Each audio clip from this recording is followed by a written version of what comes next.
Analyzing Restaurant Trends by Joseph Sorensen. QSR magazine stands for Quick Service Restaurants. According to QSR, its magazine and website are the leading sources of news and information about the $300 billion limited service restaurant industry. For 20 years, QSR has defined this market, which includes traditional fast food, fast casual dining, coffee, snacks, full-service takeaway, concessions, convenience stores, and related segments of the food service industry. The graphic in the bottom left is an example of the website's homepage. As we can see, QSR covers a wide array of articles, research, events, and even daily news. For my research today, I focused on the segments of fast food and fast casual dining included in the QSR's annual Top 50 list, which ranks the industry's top performing brands.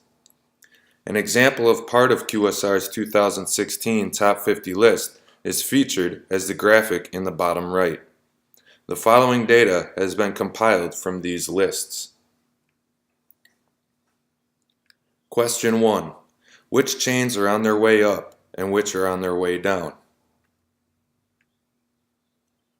As we can see from the visualization, the biggest movers up in 2016 in relation to their rankings in the 2015 QSR Top 50 report are Jersey Mike's Subs and McAllister's Deli, each jumping up 7 spots.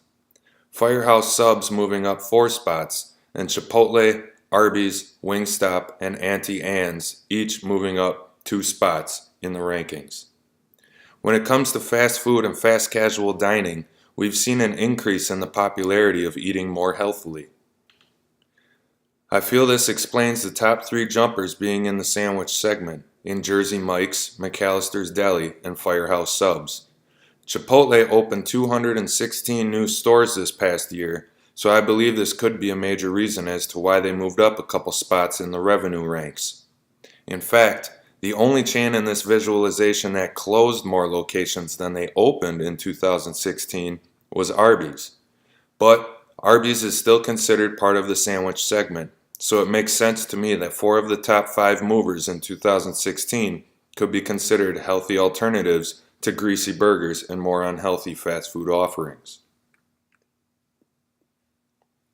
As we can see from the next visualization, the biggest movers down on the 2016 list in relation to the previous year's QSR Top 50 rankings are KFC, El Pollo Loco, Boston Market, In-N-Out Burger, Little Caesars, and Jason's Deli.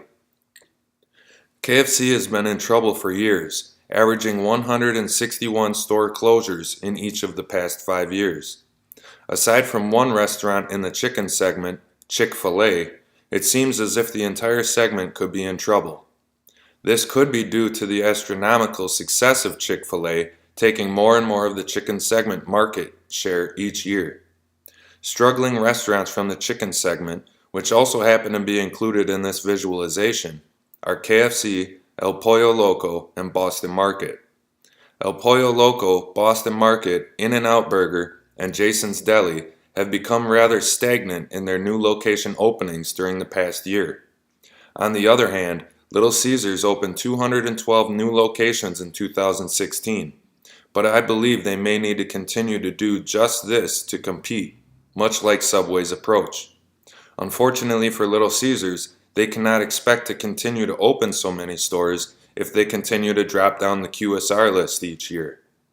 Little Caesars may experience closures similar to KFC if they continue to try to solve their revenue issues by opening more stores, instead of trying to fix the stores that already exist. Their time may be running out soon, and we may see hundreds of Little Caesars closures over the next 5 to 10 years. Question 2. Which way are these movers going? Please summarize their sales. As we can see from the visualization, the top 5 chains moving up the QSR list appear to have increased revenues each of the past 5 years. This could be related to popularity in franchises and/or restaurant segments due to healthier alternatives. It could also be attributed to the increase of location openings. There is a healthy mix of smaller and larger chains included on this graph, with franchises like Jersey Mike's Subs and Firehouse Subs bringing in about $700 million nationwide, with Chipotle and Arby's reaching between 3.5 and 4.5 billion per year. An interesting note about Wingstop and Auntie Anne's is that the majority of their locations are either based in strip malls or food courts in retail malls.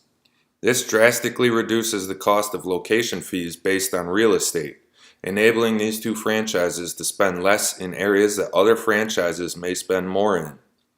This helps chains like these to increase their revenue and drive down expensive costs related to real estate. As we can see from the next visualization, the top 5 chains moving down the QSR list appear to have either lost revenue over time, become stagnant over time, or, like Little Caesars, has deceivingly increased revenue over time due to opening so many new locations. As I've previously mentioned, the reasons behind many of these franchises moving down the list can be attributed to offering food that could be deemed as unhealthier than its alternatives. 3 of the 5 restaurants included in this graph, being KFC, El Pollo Loco, and Boston Market, belong to the chicken segment.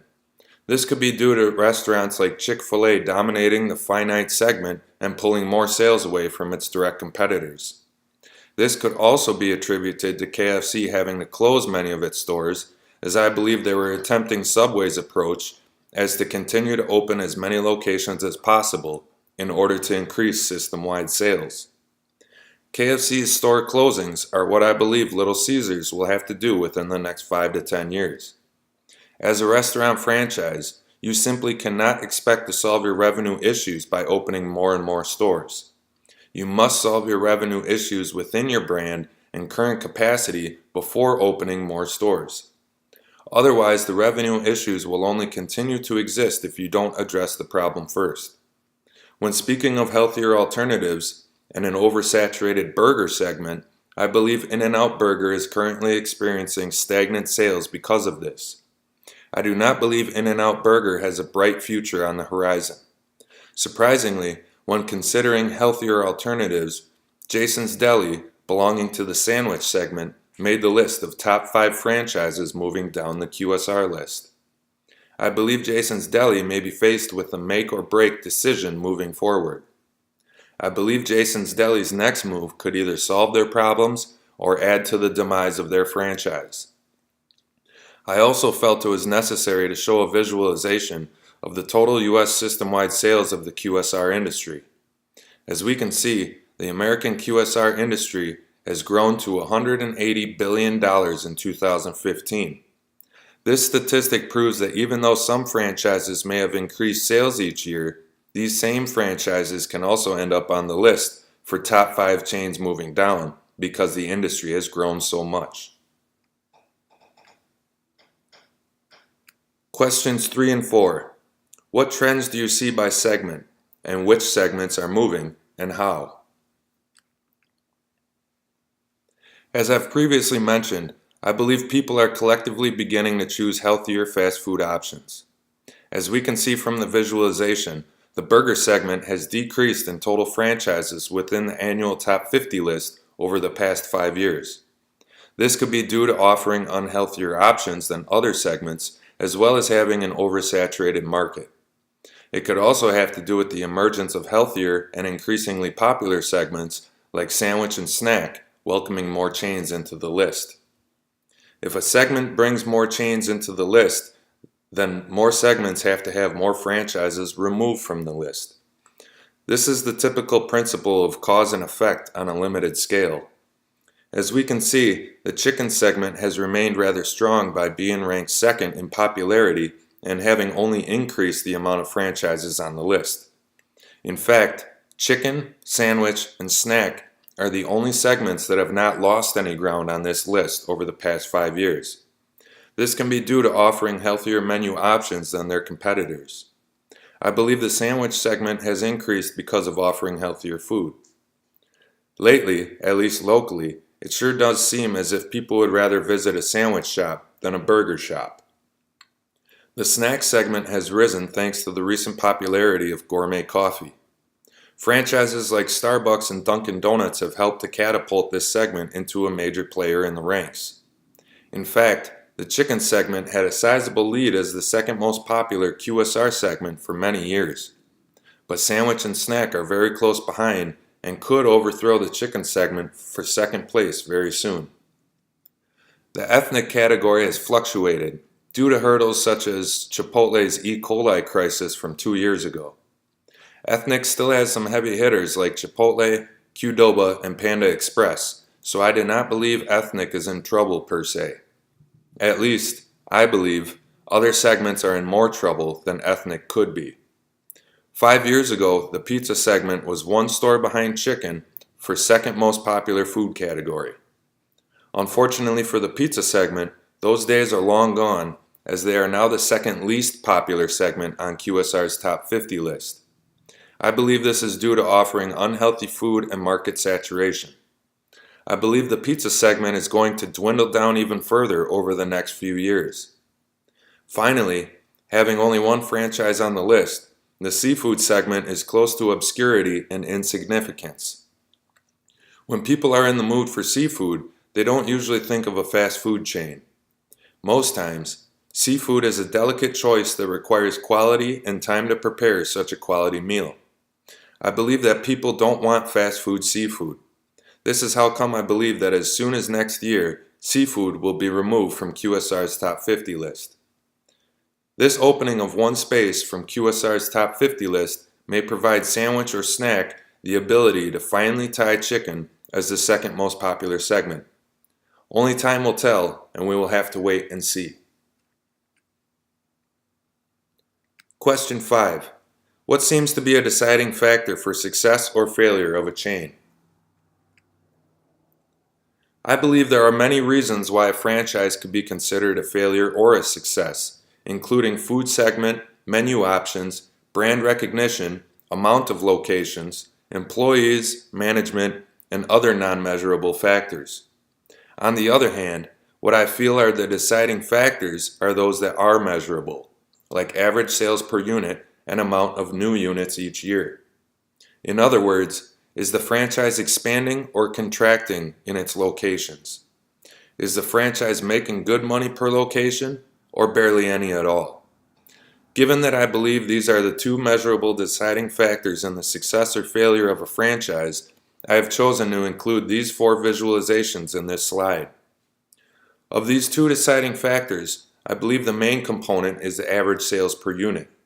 As we can see from the line graph in the top left, the franchises included on the highest average sales per unit in 2016 are very successful QSR restaurants.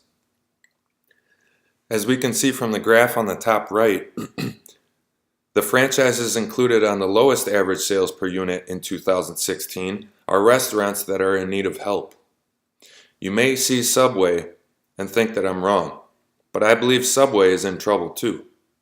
According to QSR, Subway is the 3rd best brand on the top 50 list, but this is also because they have more than 27,000 locations, or roughly twice as many locations as the next highest franchise, McDonald's.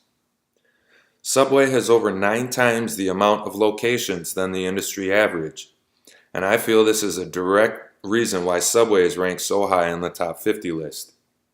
As we can see, Subway averages the second worst average sales per unit out of the entire top 50 list. This shows that the key to Subway's success is opening as many locations as they can. This practice can't go on forever, and so I can easily see a cluster of stores closing in Subway's future, much like KFC and much like Baskin-Robbins. And much like what I predict to happen to Little Caesars franchise. Baskin-Robbins, Papa Murphy's, Jamba Juice, and Jersey Mike's subs are in trouble if they cannot increase their average sales per unit revenue. It seems that many franchises try to combat this deficiency by opening more locations. As I've previously mentioned, this formula will not last forever and can expect to see mass store closings once this reality sets in. As we can see from the line graph on the bottom left, the top 5 total increase of units in 2016 belong, mostly, to companies who are doing well. I would say the top 3 franchises on this graph, Dunkin' Donuts, Starbucks, and Chipotle, are doing very well. I wouldn't say that the bottom 2 franchises on this graph, Little Caesars and Jersey Mike's Subs, are just using the formula of hoping that adding more locations will solve their U.S. system-wide sales problem and average revenue per location problem. As evidenced in the graph above, as well as the information provided about these franchises earlier in the presentation. As we can see from the line graph on the bottom right, the top 5 total decrease of units in 2016 mostly included franchises that are in trouble. With the exclusion of McDonald's, KFC, Pizza Hut, Wendy's, and Church's Chicken belong to some of the unhealthier segment options. KFC used the store opening formula that Little Caesars and Jersey Mike's Sub is currently using, in hopes to solve their revenue issues. KFC has closed more than 600 stores over the past 5 years because they realize they cannot solve their revenue issues by simply opening more locations. KFC had to swallow their pride and downsize for many years in a row now. The closures of KFC and Church's Chicken could also have to do with the success of Chick-fil-A and the increase of its locations, many of which could have been built directly across the street from a KFC or Church's Chicken, and therefore may be directly responsible for certain locations from these franchises closing as well. Question 6. Which franchise would you suggest investing in by opening a new location? For many reasons, I would suggest investing in Chick-fil-A, and here is why. The first reason is that Chick-fil-A ranks number 1 in overall average revenue per location by a staggering amount. As we can see from the graphic used in the previous slide, Chick-fil-A averages nearly $4 million per unit per year, a full 50% higher than the next highest average sales per unit in Jason's Deli. Another key takeaway from this is that Chick-fil-A accomplishes this feat with only being open 6 days a week. Yes, Chick-fil-A is closed on Sundays. Imagine how much their average sales per unit would be if they were open 7 days per week like every other QSR franchise. To figure out this amount, I will divide their average sales per unit by 6 for the amount of days they are open, and multiply it by 7 to find out what their anticipated average sales would be if they were open as often as their competitors. This amount would equate to $4.64 million per location per year. This amount would catapult them into the QSR stratosphere and place them at around 60% higher margins than their next best competitor. That's a staggering amount. As we can see from the bottom visualization, as far as their lead is related to the industry average, Chick-fil-A averages nearly 300% more average sales per unit than the industry average QSR franchise. That's 3 times more. I've also included a trend line to indicate that it's very likely Chick-fil-A hasn't hit their revenue ceiling as of yet. The potential for growth is astounding. And once again, these are the numbers with Chick-fil-A only being open for business 85% of the time their competitors are. If Chick-fil-A were open 7 days a week, they would average nearly 350% more sales than the industry average franchise. As we can see from the next 3 visualizations, Chick-fil-A's average sales per unit over the past 5 years is the highest in the industry and is well above the industry average, like previously mentioned. The next visualization shows that Chick-fil-A has also enjoyed a steady climb up the QSR Top 50 ranks over the past 5 years, being ranked 10th, 9th, 9th, 8th, and 8th respectively. With the amount of KFC stores closing over this same time frame, I forecast that Chick-fil-A will surpass KFC before long to become the reigning champ of the chicken segment. As evidenced by the amount of new store locations over the past 5 years, it's not hard to tell that Chick-fil-A will continue to dominate, not only in their own segment, but each and every other segment as well. According to a Business Insider article, Chick-fil-A is one of the cheapest franchises to open. Chick-fil-A charges franchisees only $10,000 to open a new restaurant, and it doesn't require candidates to meet a threshold for net worth or liquid assets. According to Business Insider, that's cheaper than every major fast food chain in America. Chick-fil-A pays for all startup costs, including real estate, restaurant construction, and equipment. In turn, Chick-fil-A leases everything to its franchisees for an ongoing fee equal to 15% of sales plus 50% of pre-tax profit remaining. This means the barrier to entry for being a franchisee is never going to be about money. In order to avoid the potential to limit franchisees' profits, Chick-fil-A prohibits most of its franchisees from opening multiple units. This is meant to enable franchisees to be intimately involved in their location, from the kitchen to the dining room. Chick-fil-A also encourages franchisees to be actively involved in the communities where they live and work. This may sound like an easy franchisee process, but Chick-fil-A receives more than 20,000 inquiries from candidates each year. Of these applicants, Chick-fil-A selects between 75 and 80 per year, after interviews of potential franchisees, their friends, family members, and business partners. After being selected, franchisees are required to undergo a multi-week training program prior to opening and operating their own restaurant. With everything considered, every franchisee's return of interest or return of their $10,000 startup investment should occur within the first quarter of the opening of their new restaurant. This places the risk related to ROI at an extremely low rate.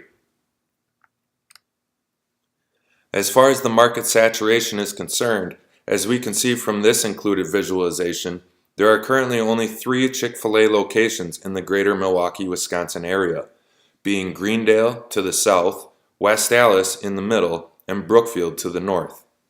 I would recommend a new location be placed in the central city of Milwaukee area, where there lives over 600,000 residents, as well as 6 universities, with an additional estimated student population of over 150,000 people.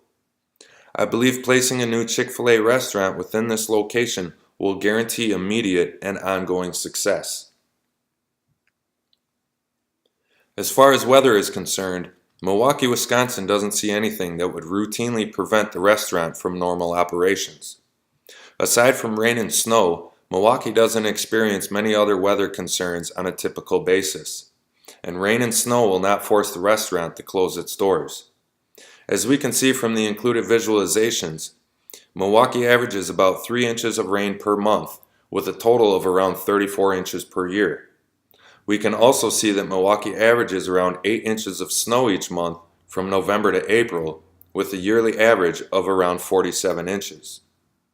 8 inches of snow per month is not going to close any business in Milwaukee, as this area has been used to dealing with snowfall for hundreds of years. The average temperature of Milwaukee rests at around 47.7 degrees, with the average high at 55.5 and the average low at 39.9. As we can see from the other weather extremes events chart below, in 60 years of weather for the entire state of Wisconsin, there have been 26 blizzards, 963 floods, 5,157 counts of hail, and 345 winter storms. All of these amounts are for the entire state of Wisconsin and should not be considered solely for the city of Milwaukee only. Each and every extreme weather event from this chart would not close the doors of the restaurant, except for maybe a wildfire or flood, which rarely, if ever, occurs within the city. These events usually occur in other parts of the state where dense forests and valleys exist. Thankfully, aside from a random tornado every few years, Wisconsin doesn't experience many natural disasters. As evidenced by the included visualization, Wisconsin ranks 49th, or second last, in the event of earthquakes. Wisconsin ranks 14th in volcanoes, but to be fair, only 13 states have volcanoes, so every state after 13 ranks as the 14th, as evidenced by the graphic on the bottom of the screen. As previously mentioned, Wisconsin has tornadoes every now and then, but still ranks as the 18th state with the most tornado activity, which isn't much at all. This means that Milwaukee, Wisconsin doesn't have to worry about natural disasters often enough for it to be a concern. As far as health and food safety regulations are concerned, food businesses in the city of Milwaukee are inspected by the Consumer Health Environmental Health Department for violations and unsafe practices. These are things that Chick-fil-A discusses with franchisees during the multi-week training program prior to opening the new location. As long as management is teaching and training its employees correctly, as well as exerting due diligence by making their own ongoing inspections, this is something the franchisees should never have to worry about. Just be sure to display your license and certification in an area that can be seen by customers and staff. Food safety signs like proper hand washing, dishwashing procedures, safe food temperatures, safe holding temperatures, and separate, don't cross-contaminate signs should be placed in corresponding locations throughout the restaurant. Franchisees would also be educated in insect and rodent control as well as norovirus prevention. In conclusion, I believe the information I've provided is accurate and helpful to assist you in opening a new Chick-fil-A location within the downtown area of Milwaukee, Wisconsin. Please feel free to peruse through the QSR database workbooks I've created in the attached Excel spreadsheet file. If there are any areas from my presentation that seem unclear, please refer to the script created in the Microsoft Word file that I've also included for an exact word-for-word reference. Thank you for your time, and I hope I've covered all the questions that you've previously inquired about. If you should have any further questions, please feel free to contact me at josephsorensen@fullsail.edu.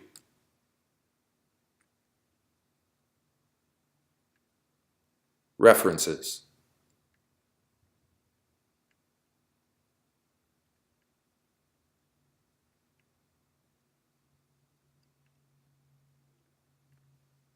Thank you.